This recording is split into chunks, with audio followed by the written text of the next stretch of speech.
Okay, we've got our shapes we're going to be needing for our screwdriver. Now we can get to lofting them along a path.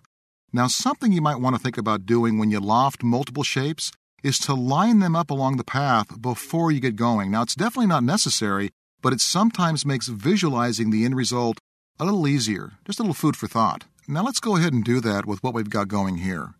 Let's activate the perspective view. I think you're going to find this just a little bit easier to kind of visualize this thing as we go. We're going to be making multiple copies, and you can kind of see how this is going to form as we get a little further on down to the bottom left end. Let's go ahead and select our grip. Now, how long is the grip going to be? Let's hold the Shift key down. Let's go ahead and grab the Z-axis on our gizmo, and why don't we now drag this down to what we think is going to be about the length of the grip itself. I'm going to guess about right there. It might change, but let's go ahead and put that in place. We can just accept the default name as is. Now, the next thing we're going to do, if you look at the original image on this is where we're actually going to now start changing shapes. I'd like you to hit the H command for select by name.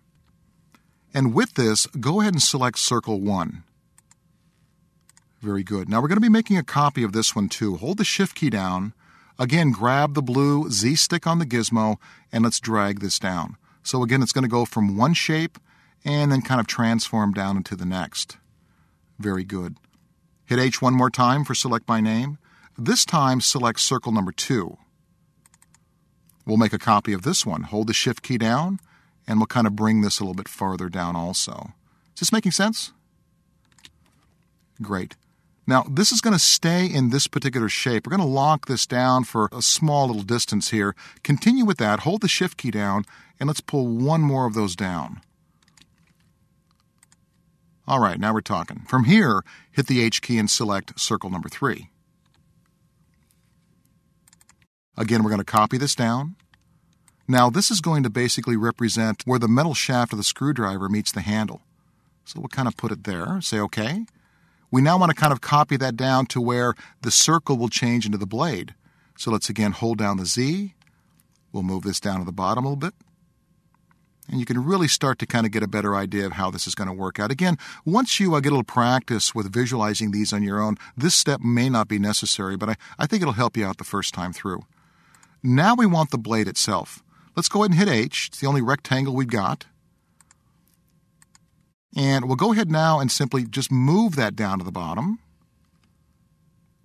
And the circle is going to change into a rectangle about that distance there. And we'll make one more down at the bottom. Hold down the Z again with the Shift. And there we go, saying OK. So this really gets us set up and ready to go. What we're now going to start doing is lofting these shapes. Now, if you were a little confused by this or actually want to start off with a file that'll get you kind of straightened away, you can open up Loft Screwdriver Shape Positions. You can find that over in the exercise files.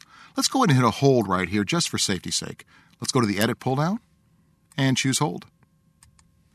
Good. Now we're going to begin the lofting process by simply picking on the line.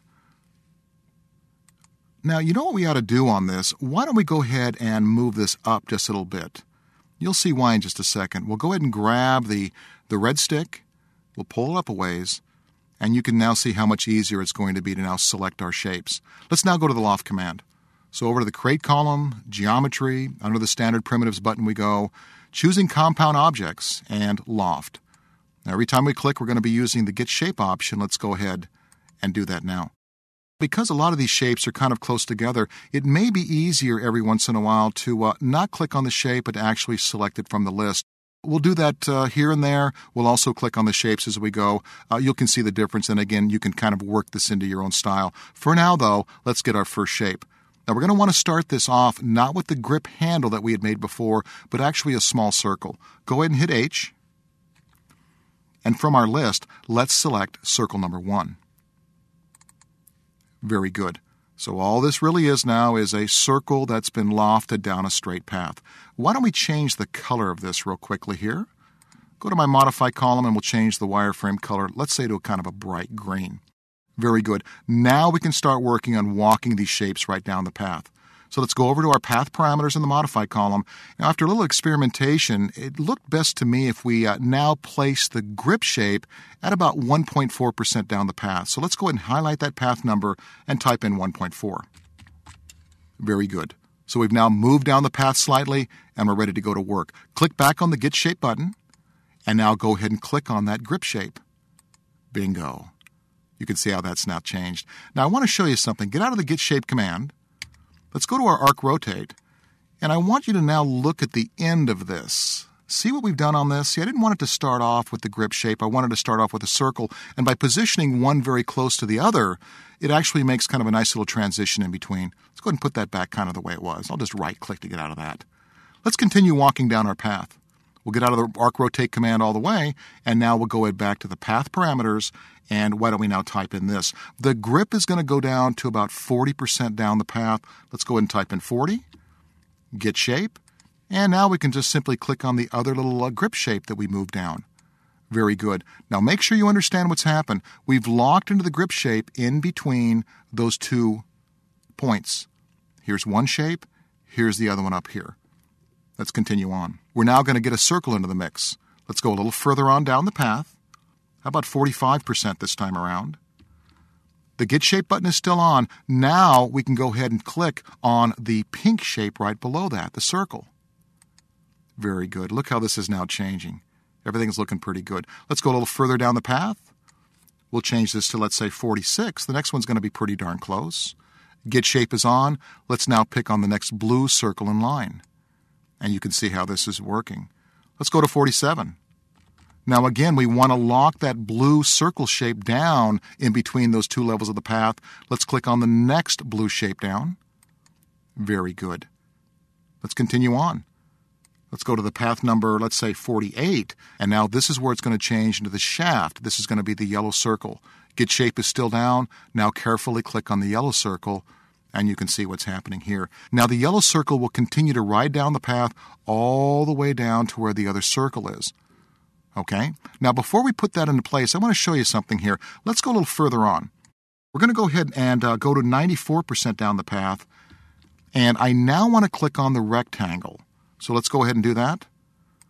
Now you can see what's happened. Because the rectangle is at 94%, it is now transitioning between the circle over the rectangle over this long distance. That's the reason we actually need the other yellow circle down toward the blade end. So we're going to actually work backwards on this. Let's go ahead and take our path value, percent-wise, to 88. So we're a little bit closer up toward the right-hand side, just a bit. And we can now go ahead and click on that little yellow circle. There we go. See how that locks that into place? Okay. Now the reason that I put the last rectangle down at the bottom is, I was checking out the way a screwdriver looks in my toolbox before coming in, and the blade had a little bit of a taper kind of toward the end. So we're going to actually create that with that very last shape. Let's go down to 100% down the path. And we'll now carefully click on the last rectangle. Very good. So this is looking pretty nice. Let's go ahead and right-click to get out of the Get Shape command. That's a dangerous one. And I want you to arc rotate around this and see what you've done. Very nice. Go ahead and cancel that out. So that's pretty cool how that all worked out. Now let's move on to the next video where we're going to touch up just a few things.